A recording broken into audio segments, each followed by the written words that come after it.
السلام علیکم ورحمۃ اللہ وبرکاتہ۔ جیسا کہ گزشتہ نشست کے اندر بیان کیا گیا کہ ہم انشاءاللہ جوید احمد غامدی کے جو اس نے دین کے اوپر اعتراضات کیے ہیں ان اعتراضات کو بیان کریں گے، پھر اس کو جوابات دیں گے۔ ایک اس کا اعتراض یہ بھی ہے کہ اس نے داڑھی کے متعلق اعتراض کیا اور اس نے کہا کہ یہ کوئی سنت نہیں ہے، یہ صرف اور صرف ایک کلچر ہے، جیسے کہ ایک عام طور پر ایک کلچر چل رہا ہوتا ہے اس کو اپنایا جاتا ہے۔ اور اس نے اس بات کا اقرار بھی کیا اور یہ بھی کہتا ہے کہ نبی صلی اللہ علیہ وسلم نے اس کو رکھا اور تمام انبیاء علیہ السلام کی سنت ہے۔ وہ اس بات کا انکار کرتا ہے، کہتا ہے کہ داڑھی رکھنا یہ کوئی سنت سے ثابت نہیں ہے۔ کہتے ہیں کہ ہم نے قرآن میں دیکھا تو قرآن کے اندر نہیں تھی، اور کہتے ہیں کہ جو روایات کے اندر بیان کیا گیا اس کا پس منظر لوگوں نے نہیں سمجھا۔ صحابہ کے اوپر بھی اعتراض کر دیا کہ اس کا پس منظر نہیں سمجھا۔ وہ کہتے ہیں کہ جو میں اس کو سمجھا ہوں وہ میں اس کو یہ سمجھا ہوں، اپنی کتاب المیزان کے اندر لکھتا ہے کہ اس کا مطلب میں یہ سمجھا ہوں، اس کا مطلب یہ ہے کہ آپ صلی اللہ علیہ وسلم ایک حیت بیان کرنا چاہتے تھے اور اس کا تعلق دین کے ساتھ نہیں ہے کہ آپ نے جو ارشاد فرمایا کہ اپنی داڑھی کو بڑھاؤ اور مونچھوں کو پست رکھو۔ کہتے ہیں کہ یہ جو صفت تھی یہ اوباشوں کی صفت تھی اور گویا کہ اس کے اندر تکبر تھا، تو نبی صلی اللہ علیہ وسلم نے ان کو خاص حیت والوں کو حکم دیا، لہذا جس کی یہ حیت نہ ہو، جس نے داڑھی رکھی نہ ہو، اس کے متعلق یہ حکم ہی نہیں ہے۔ اور پھر اس سے سوال کیا گیا کہ بھئی اللہ کے نبی صلی اللہ علیہ وسلم نے حکم دیا ہے کہ تم داڑھی کو بڑھاؤ اور مونچھوں کو کترواؤ، تو یہاں کیا ہے؟ حکم ہے، اور امر کس کے لیے آتا ہے؟ وجوب کے لیے آتا ہے۔ تو وہ بڑے آسان سے جواب دیتا ہے، وہ کہتا ہے کہ اس کا مطلب دیکھو کہ ہر کام وجوب کے لیے نہیں ہوتا، اور بس اوقات یہ حکم ہوتا ہے کس کے لیے؟ مستحب ہونے کے لیے اور مشورہ دینے کے لیے۔ تو کہتے ہیں یہاں مقصود صرف وجوب نہیں ہے، کہتے ہیں کہ جیسے میں نے پہلے اس کا لکھ چکا کہ اس کا مطلب یہ ہے کہ آپ صلی اللہ علیہ وسلم ایک حیت کو ثابت کرنا چاہتے تھے، اوباشوں والی صفت نہیں چاہتے تھے۔ آپ صلی اللہ علیہ وسلم کا مقصد یہی تھا کہ تزکیہ کرنا۔ کہتے ہیں کہ دیکھو آپ صلی اللہ علیہ وسلم نے اس کی کروڑوں مثالیں ہیں۔ وہ مثال دیتا ہے کہ اگر کسی کا جو لباس ہے، اگر وہ ازار ہے نیچے لمک رہا ہے اور اس کے ٹخنے ننگے ہو رہے ہیں، ٹخنے ننگے نہیں ہو رہے، تو اس کو آپ صلی اللہ علیہ وسلم نے تکبر کی نشانی بتایا، تو اس سے منع کیا۔ تو کہتا ہے کہ اگر کسی کے متعلق یہ نہیں ہے تو اس کو رکھنا ضروری نہیں ہے۔ پھر اس سے سوال کیا گیا کہ دیکھو یہ بات صحابہ کو پتہ نہیں چلی اور تبع تابعین کو پتہ نہیں چلی، تو پھر اس کے بعد میں وہ یہی کہتا ہے کہ بھئی ان کے دور کے اندر ایسا تھا ہی نہیں، وہاں تو داڑھی رکھنے کا کلچر تھا، اس اعتبار سے رکھتے تھے۔ تو میں اس کو یہ اس کا اعتراض ہے اور اس کو اسی پر محمول کر دیتا ہے کہ یہ رکھنا ضروری نہیں ہے۔ یہ محض جذبات کا اظہار ہے۔ ایسے ہی ہم مسلمانوں نے اپنے ہاں یہ روایت قائم کر لی کہ ہمارے پیغمبر کی چونکہ داڑھی تھی تو ہم گویا ان کی محبت کے اظہار کے لیے داڑھی رکھتے ہیں۔ نہ یہ فرض ہے، نہ یہ سنت ہے، نہ یہ دین کا کوئی حکم ہے، کوئی چیز نہیں ہے بالکل۔ یہ دین کے کانٹینٹ کا حصہ ہی نہیں ہے سرے سے۔ اس کا تعلق ہمارے جذبات محبت سے، اور محبت کا کوئی قانون نہیں ہوتا، نہ اس کو قانون کے دائرے میں لانے کی کوشش کرنی چاہیے۔ ہمارے ہاں علماء نے عام طور پر دو روایتوں کا مطلب غلط سمجھ کے اس کو دین میں داخل کر دیا۔ یہ کوئی دین کے احکام میں سے نہیں ہے، سرے سے موجود ہی نہیں ہے، پائی ہی نہیں جاتی۔ یہ بہت اچھی طرح سے جان لینا چاہیے۔ تو یہ محبت کے جذبے کا اظہار ہے، محبت کے جذبے کے اظہار کو قانون ہاں وہ کہتا ہے ہاں ٹھیک ہے، اور اس کے متعلق مرزا انجینئر بھی یہ کہتا ہے کہ بھئی داڑھی پوری رکھنا ضروری نہیں ہے، بلکہ آپ نے تھوڑی سی رکھ لی تو یہ سنت ادا ہو گئی۔ تو اگر آپ تھوڑی تھوڑی داڑھی رکھ لیتے جس طرح آپ کی شیپ، جس طرح ان کی بھائی کی بڑی ہوئی ہے، ان کی بڑی ہوئی ہے، بس ٹھیک ہے، فرض ادا ہو گیا، کیونکہ ان کو کوئی یہ نہیں کہے گا عورت کا چہرہ ہے،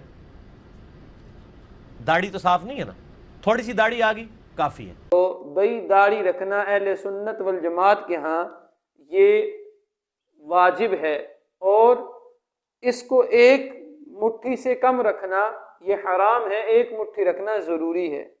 اب اس کے دلائل کیا ہیں؟ سب سے پہلے ہم اس کو قرآن کے اندر دیکھتے ہیں۔ سورۃ نساء کے اندر اللہ جل جلالہ نے ارشاد فرمایا، آیت نمبر 190 ہے، اس کے اندر اللہ جل جلالہ نے بڑا واضح طور پر حکم دیا۔ اللہ تعالیٰ ارشاد فرماتے ہیں کہ شیطان نے یہ کہا تھا وَلَآمُرَنَّهُمْ فَلَيُغَيِّرَنَّ خَلْقَ اللَّهِ، کہ اس نے یہ کہا تھا کہ میں مخلوق کی جو حیت ہے اس کی خلقت کو بدل دوں گا۔ تو اس میں مفسرین لکھتے ہیں کہ مرد کی جو اللہ تعالیٰ نے فطرت بیان کی ہے، جو شکل صورت بیان کی ہے، وہ داڑھی کے ساتھ بیان کی ہے۔ اگر کوئی بندہ ایسا کرتا ہے کہ وہ شیطان کا کام کرتا ہے، وہ شیطان کی پیروی کرتا ہے۔ لہذا اس آیت سے ثابت ہوتا ہے کہ داڑھی رکھنا ضروری ہے، یہ مرد کی نشانی ہے۔ اور بخاری اور مسلم کے اندر رسول اللہ صلی اللہ علیہ وسلم کا ارشاد موجود ہے کہ آپ صلی اللہ علیہ وسلم نے خود ارشاد فرمایا کہ خالف المشرکین اوفر اللحا وحف الشوارب، کہ آپ نے حکم دیا کہ داڑھی کو بڑھاؤ اور مونچھوں کو پست کرو۔ اور آپ صلی اللہ علیہ وسلم نے ارشاد فرمایا، یہ بخاری کے اندر روایت ہے کہ رسول اللہ صلی اللہ علیہ وسلم نے ارشاد فرمایا لعن اللہ المشتبہین من الرجال بالنساء، کہ اللہ تعالیٰ لعنت فرماتا ہے ان مردوں پر جو عورتوں کی مشابہت اختیار کرتے ہیں۔ لہذا جو عورت ہے اس کی تو داڑھی ہوتی نہیں، لہذا اگر کوئی بندہ داڑھی کو صاف کر رہا تو وہ کیا کر رہا؟ وہ عورتوں کی مشابہت اختیار کر رہا۔ اور عورت کی مشابہت اختیار کرنا یہ کس بات کی دلیل ہے؟ یہ اس بات کی دلیل ہے کہ جو اللہ نے اس کے لیے صورت پسند کی اس کو پسند نہیں کرتا۔ اور یہ بات لکھی ہے کہ مردوں کی جو زینت ہے یہ داڑھی کے اندر ہے، اور عورتوں کی جو زینت ہے یہ حیا کے اندر ہے، اور پہاڑوں کی جو زینت ہے وہ سبزے کے اندر ہے۔ اور پھر یہ جوید احمد غامی صاحب یہ کہتے ہیں کہ بھئی یہ صحابہ کا کلچر تھا، وہ اس وجہ سے رکھتے تھے۔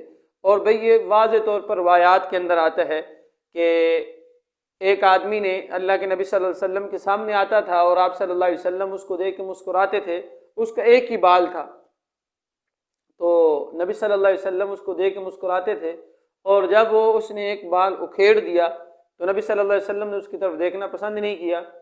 تو پوچھا گیا کیوں؟ فرمایا کہ اس کے چہرے کے اوپر ایک داڑھی کا بال تھا، وہ مجھے بڑا اچھا لگتا تھا، میں اس کو دیکھ کے مسکراتا تھا۔ اس حدیث کو اس نے انکار کر دیا، کہتا ہے یہ کوئی مسند حدیث نہیں ہے۔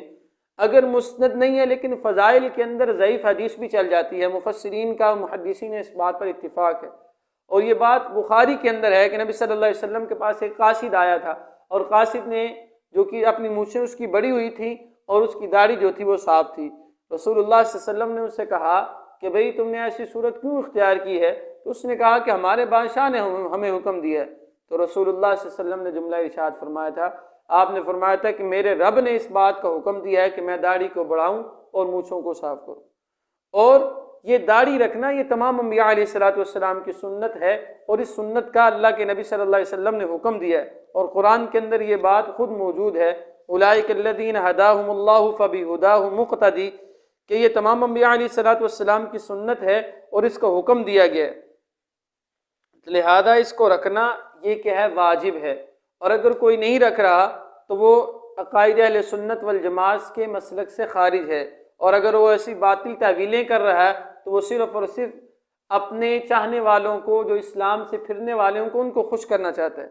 اور نبی صلی اللہ علیہ وسلم کی یہ پیاری سنت ہے، اور آپ صلی اللہ علیہ وسلم کو محبوب سنت ہے، اور اللہ تعالیٰ کو بھی اتنی محبوب سنت ہے کہ اللہ تعالیٰ نے فرشتوں کا یہ ترانہ بنا دیا کہ فرشتے یہ تسبیح کرتے ہیں کہ اللہ تعالیٰ نے مردوں کو، پاک ہے وہ ذات کہ جس نے مردوں کو زینت بخشی باللحا، داڑھی کے ساتھ، اور عورتوں کو زینت بخشی ان کی بالوں کی گٹھلیوں کے ساتھ۔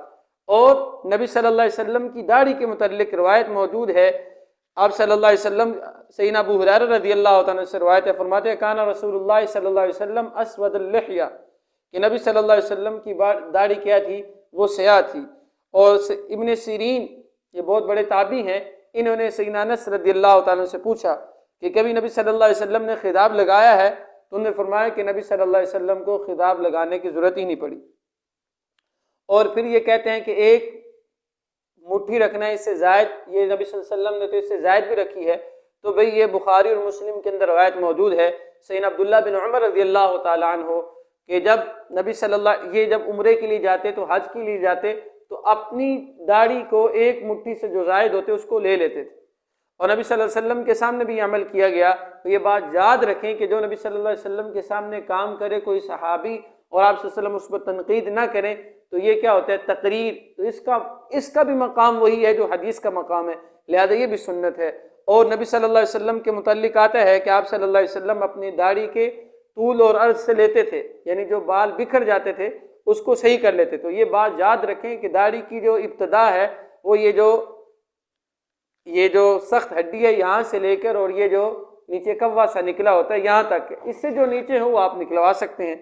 تو نبی صلی اللہ علیہ وسلم کی مبارک سنت ہے یہ وہ لوگ اس کے اندر تحریف کرتے ہیں، جیسے کہ پہلی نشست کے اندر بیان کیا کہ یحرفون الکلم عن مواضعہ، اور بڑے اخلاق کے ساتھ آسانی سے کہہ دیتے ہیں کہ قرآن کے اندر نہیں، بلکہ اللہ نے قرآن کے اندر حکم دیا، اور اللہ نے اس بات کا حکم دیا وما آتاکم الرسول فخذوا وما نہاکم عنہ فانتہوا۔ تو اللہ جل جلالہ سے دعا ہے کہ اللہ جل جلالہ ہمیں شریعت کے تمام احکامات کو جس طرح اللہ اور اس کے رسول کی منشا ہے اس کے مطابق ادا کرنے کی توفیق عطا فرمائے۔ وآخر دعوانا ان الحمد للہ رب العالمین۔